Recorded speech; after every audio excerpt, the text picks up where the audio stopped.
everyone, and welcome back to another Friday Night Frights review. Friday Night Frights is a little movie club put together by Claire from the Book Fox here on YouTube. We also have a Goodreads group, which I'll be leaving down below in case you want to check it out. Everyone's free to join and jump in at any time. This week I will be reviewing I Saw the Devil, a South Korean movie that came out in 2010 and was directed by Ji-woon Kim. He is also the director of A Tale of Two Sisters, which is a maybe bigger horror movie name that came out of South Korea, which is also a really great movie, by the way. And it stars two big actors in Korea.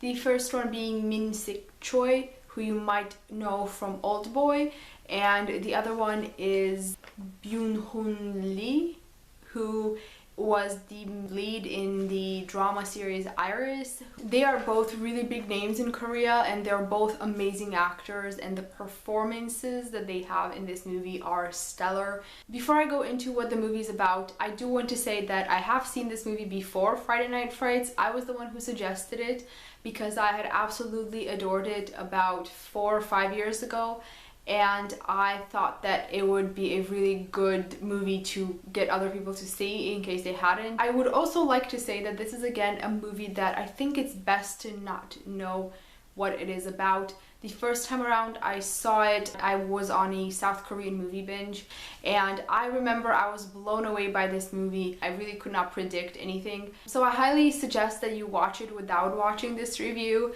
Just go and watch the movie because it's damn great, and then come back. On the first glance, the movie promises to be a pretty typical revenge thriller. At the beginning of the movie, a serial killer kills a woman, and her fiance and her father decide to seek him out and take revenge on him.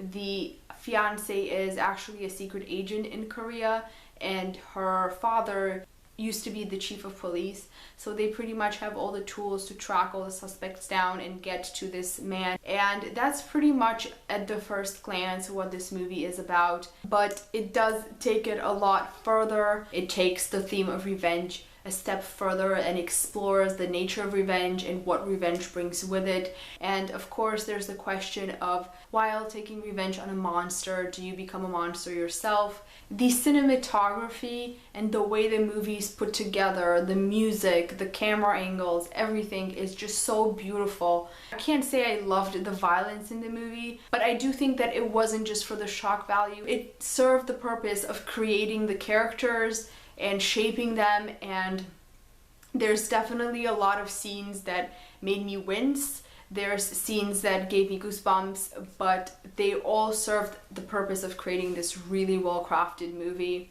Like I said before, the performances of the two leads are stellar. The emotion that they're able to transmit, the dialogue, their scenes together are mind-blowing, and their scenes alone, especially the ones of the killer, are mind-blowing as well. There's such a good performance. There's absolutely no scene in which I thought that there was bad acting at all. It's phenomenal. The movie is very violent, though. The killer in this movie is one of the most ruthless killers that I've seen. As gruesome and grisly as the killer is in this movie, he has some moments where you just cannot stop yourself to chuckle. One of the best examples for that is when he goes to the doctor and he just starts cursing at the doctor and really freaks the elderly doctor out. He is such a strong character that is just, it's so notable. It's gonna stick with you. It's someone that you can't really forget after seeing this movie. Overall, I really loved this movie. This is a well-crafted piece of cinematography. For the really gruesome parts, this stands as a great horror, and just for the whole chase and hunt, it makes a really good thriller.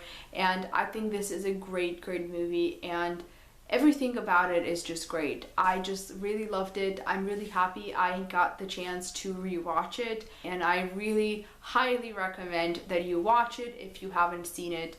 Let me know down below what you thought about I Saw the Devil. Let me know if you like Korean cinema in general, and if you can recommend me any good Korean movies that are similar to this. This is the last February Friday Night Frights review. All of March is going to be taken by the Poltergeist franchise, the 80s trilogy, and then the remake from 2015. I've already seen the trilogy, and I can't say I've had strong feelings for it either way, so I'm curious to see how I will enjoy it watching it again. I haven't seen the remake because, like I said in other videos, I'm not a huge remake fan, but I am looking forward to seeing it because it's going to be something new for me. I will see you back next Friday. Thank you so much for watching and have a fun and spooky Friday night. Bye.